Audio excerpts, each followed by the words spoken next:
My life in Charlotte had always been meticulously planned, almost to a fault.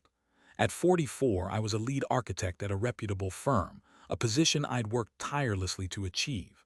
My wife Meredith was a successful real estate agent. We had a beautiful home in the suburbs, 2 cars, and a golden retriever named Gus. On the surface, we were the picture of suburban bliss. Or so I thought. Our relationship hadn't always been perfect, but what marriage is. We'd had our share of ups and downs, arguments about finances, disagreements about raising children, something we put off for years, always saying someday. But through it all, I believed we had a solid foundation of love and respect. Looking back, I see how blind I was. It started subtly. Meredith began working longer hours, attending more networking events for her job. She became less communicative, more distant. When I tried to talk to her, she'd brush me off, saying she was stressed and needed space. I, being the supportive husband, gave her that space. I cooked dinners, walked Gus, and tried to maintain a sense of normalcy, all while a knot of unease tightened in my stomach. The first real crack in my carefully constructed reality appeared one Tuesday evening. Meredith had told me she had a late showing and wouldn't be home until after 9 p.m. I was working on a project at home, the blueprint spread across the dining room table. Around 10 p.m. I decided to call her just to see how it was going. Her phone went straight to voicemail. That's odd, I thought. Maybe she was in a dead zone. I tried again 15 minutes later, still voicemail. A wave of anxiety washed over me. Meredith was always meticulous about her phone. She never let it die, never missed a call. Something was wrong.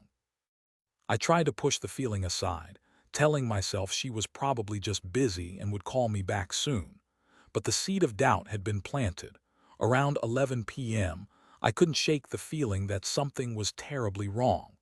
I decided to drive to the address she'd mentioned earlier, the one where she supposedly had the late showing. It was a new listing in a gated community on the other side of town. I told myself I was just being paranoid, that I'd drive there, see her car, and come straight home, my fears assuaged. The guard at the gate was surprisingly helpful. I told him I was Meredith's husband and was worried because I hadn't heard from her. He recognized her name and said she was still inside the property. Relief washed over me, quickly followed by a fresh wave of unease. It was late. What was taking so long? I parked a short distance from the house, not wanting to be too conspicuous. The house was dark, save for a single light on the second floor. I waited, watching for what felt like an eternity. Then I saw it. A shadow moved across the window, 2 figures silhouetted against the light. I couldn't make out any details, but the figures were close, intimately so. My heart pounded in my chest. I wanted to believe I was wrong, that my eyes were playing tricks on me. But deep down, I knew. I got out of the car, my legs feeling like lead. I walked towards the house, my mind racing, trying to make sense of what I was seeing. As I got closer, I could hear muffled voices, laughter. The sound of it, so carefree and intimate, was like a knife twisting in my gut. I reached the front door, my hand trembling as I reached for the doorbell. Before I could press it, the door swung open. It was Meredith. Her face was flushed, her hair slightly disheveled. She looked surprised, then panicked when she saw me. "Caspian, what are you doing here?" She stammered, her eyes darting around nervously. "I could ask you the same question," I said, my voice barely a whisper. "I thought you had a late showing." I did," she said, her voice wavering. "But it's over now. I was just about to leave, really. Because it looks like you're having a pretty good time," I said, gesturing towards the open door. "Who's upstairs, Meredith?" She hesitated, her eyes pleading with me. "It's no one, Caspian. Please just go home. We can talk about this in the morning." "No," I said, my voice hardening.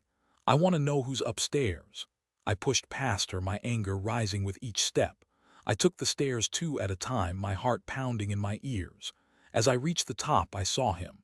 Standing in the doorway of the master bedroom, shirtless and looking utterly mortified, was Nolan, one of Meredith's colleagues from the real estate agency. A man I'd considered a friend. The world seemed to tilt on its axis. I stared at Nolan, then at Meredith, who had followed me upstairs. The betrayal was so profound, so complete, that I felt numb.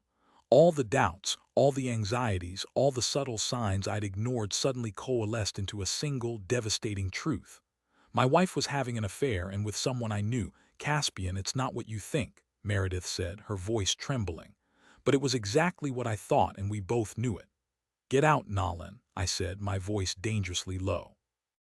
Nolan didn't hesitate. He grabbed his shirt and shoes and practically ran out of the house, avoiding eye contact. I turned back to Meredith, my eyes burning with anger and hurt. "How long?" I asked, my voice shaking. She hesitated, then began to cry. "It just happened. It was a mistake." "A mistake," I repeated, incredulous. "You were upstairs, half naked, with another man. That's not a mistake, Meredith. That's a choice." The next few weeks were a blur of anger, sadness, and disbelief. I moved into the guest room, unable to bear the thought of sharing a bed with her. We talked, or rather argued, for hours, rehashing the events of that night, trying to understand how we'd gotten to this point. She claimed it was a moment of weakness, that she was stressed and felt neglected.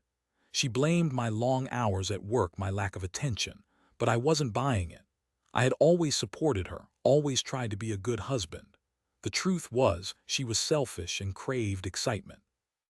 I was the safe, reliable option, and Nolan was the thrill. I confronted Nolan at the office. He was apologetic, remorseful, but it didn't change anything. He'd betrayed me, and he'd betrayed Meredith. He was transferred to another branch a few weeks later.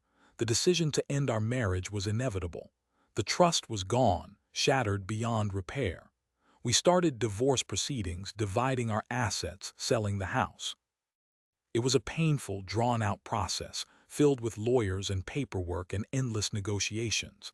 As I began to piece my life back together, I started to uncover more about Meredith's affair. It turned out it hadn't been a one-time thing. She and Nolan had been seeing each other for months, meeting in secret, lying to me and everyone else. The betrayal cut even deeper, knowing that she'd been living a double life for so long. I was devastated, but I was also determined to move on. I threw myself into my work, spending long hours at the office, designing new buildings, focusing on my career. I started running again, finding solace in the rhythm of my feet hitting the pavement.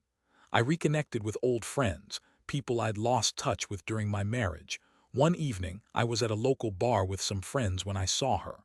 A woman I'd met briefly at a real estate conference a few years ago. Her name was Gwendaline, and she worked for a different agency in town. We struck up a conversation, and I found myself drawn to her intelligence, her wit, her genuine kindness. We started dating slowly at first, cautiously exploring our connection. Gwendaline was understanding and supportive, never pressuring me to talk about my past, but always there to listen when I needed to. She helped me heal, helped me trust again. She was everything Meredith wasn't: honest, compassionate, and genuinely interested in my happiness. But the past has a way of lingering, of casting long shadows over the present. A few months into my relationship with Gwendaline, I received a call from Meredith.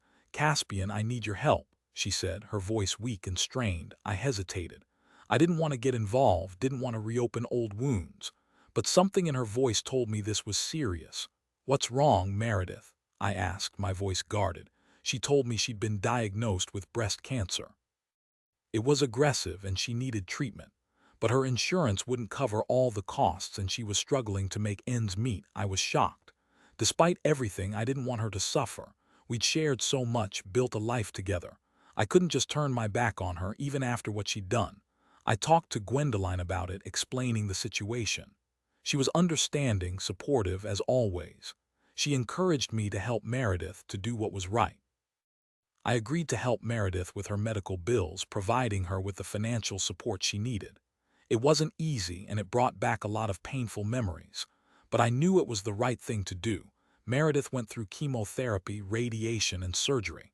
It was a long, difficult battle, but she fought it with courage and determination. I visited her regularly, offering her support and encouragement. It wasn't romantic, but it was compassionate. Eventually, Meredith went into remission. She was weak, but she was alive. She thanked me for my help, apologizing for the pain she'd caused me.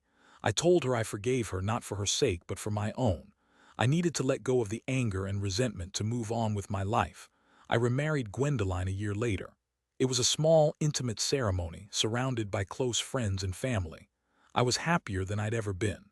I'd found love again, a love that was built on honesty, trust, and mutual respect. Meredith eventually moved to another state, seeking a fresh start. We stayed in touch, occasionally exchanging emails or phone calls. There was no animosity, no bitterness, just a sense of shared history. Looking back, I realized that Meredith's affair was a turning point in my life. It was a painful, devastating experience, but it also taught me valuable lessons about love, loss, and forgiveness.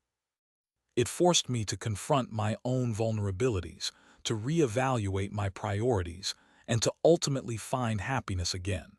It was a dark chapter, but it led me to a brighter future.